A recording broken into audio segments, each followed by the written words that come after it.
Welcome to The Explainer. Today, we're diving into something that is absolutely going to transform how you navigate a world that, let's be honest, isn't always fair. The source material we're unpacking today lays out 8 critical Machiavellian lessons for a pretty fascinating shift. We're talking about moving from being a victim of circumstance to becoming a master of what they call dark intelligence. It's all about prioritizing comprehensive strategic intelligence over emotional reactivity. So before we even get started, I want you to mentally lock in this core affirmation. You are choosing to be strategically intelligent, not emotionally reactive.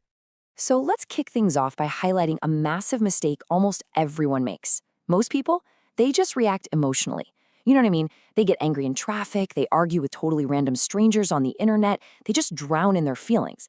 It's like they're playing checkers. But as our source material points out, truly powerful people play chess. While everyone else is busy arguing and reacting, they're quietly gathering information, planning their next move, and operating with pure strategy. And that brings us to a really vital concept from our source material, dark intelligence. This is essentially the ability to build strength from pain. It's about staying quiet so you can listen, watch, and calculate the absolute perfect moment to strike. Now, to be crystal clear right up front, just like the sources, we are learning this for self-protection, not destruction. The goal here is to understand the game, not to become the villain. Section 1. Controlling your personal narrative. To really anchor this section, we look to a profound quote from Machiavelli himself. Everyone sees what you appear to be. Few experience what you really are. Our source really emphasizes that feeling obligated to give complete answers or just being totally transparent all the time actually gives away your power. Mystery creates incredible influence because when people only know half the story, their imagination fills in the blanks. And that imagination is what ends up controlling them. Which brings us to our very first lesson, calculated opacity. Let's look at how this plays out in just everyday conversations. Say someone asks about your weekend plans. Complete transparency sounds like, oh, I'm just staying home watching movies. It's honest, sure, but completely forgettable. But consider calculated opacity instead. I have something important to take care of. Boom, you answered the question, but you completely maintain control over your narrative. It makes you highly intriguing instead of totally predictable. And that leads us right into lesson 2, the curiosity gap. Think of information like currency. You definitely don't want to spend it all at once. The less you share, the more people try to fill in the blanks. This selective sharing gives you immense control over your personal narrative, not just in everyday conversations, but also in your digital footprint.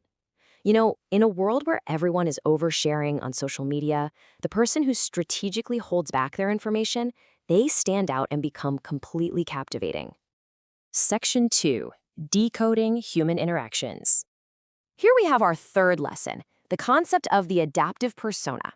The key idea here is to be like water. Take the shape of any container without losing your core values. Our source makes a great point that adapting your communication style to fit analytical, emotional, or practical thinkers isn't being fake. Actually, it's communication intelligence. You don't lose your integrity or your core principles. You simply adjust your presentation so others can easily connect with you. This leads us directly into another great Machiavelli quote, "Men judge generally more by the eye than by the hand." We use this to introduce our fourth lesson, the psychological echo. The truth is, people don't buy ideas or products. They buy solutions to their own unspoken desires. The psychological echo is where we basically become a mirror, identifying and reflecting people's true needs and fears right back to them. Now, to understand those deep needs, we have to listen for the 3 silent questions everyone is secretly asking you. They are, do you see me? Do you understand me? And do you value me? If you can listen deeply enough to answer yes to these 3 unspoken questions by reflecting back the positive version of what they're experiencing, you become incredibly valuable to literally anyone you meet. Section 3. The power of strategic distance. All right, this brings us to lesson 5, the principle of detachment. This is all about finding freedom from the fear of loss and learning how to care without being controlled. Our source explains that being desperate for a job, a business deal, or even just desperate to win an argument actually makes you incredibly weak.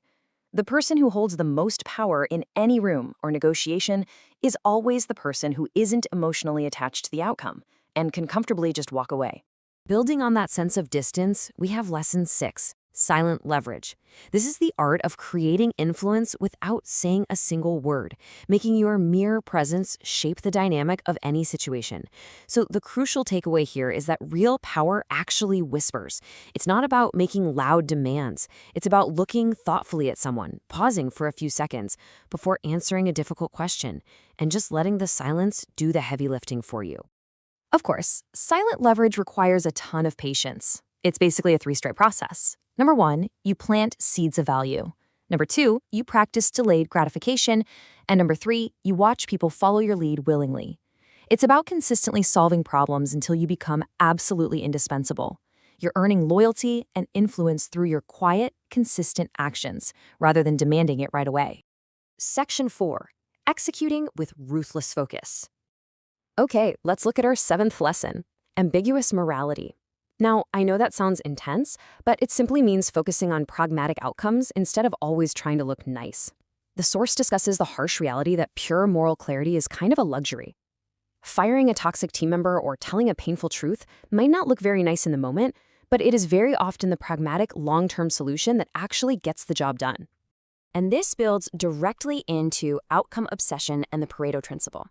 Most people want to be right or look good, and they end up getting bogged down in the 80% of distractions and busy work.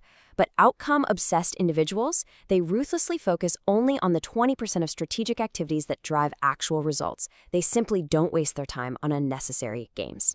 The source brilliantly calls this 8th lesson strategic laziness. The idea is that you are heavily attached to your goals, but completely flexible with your methods. Arguing just to prove you're right is a massive waste of energy. If one approach isn't working, immediately try a different one. What actually matters is adapting your strategy and getting things done in the real world. Section 5. The ethical strategist. So, the practical real-world applications of these 8 lessons are pretty clear. First, use them to protect yourself from manipulation. Second, guide negotiations toward win-win outcomes. And third, maintain your core integrity.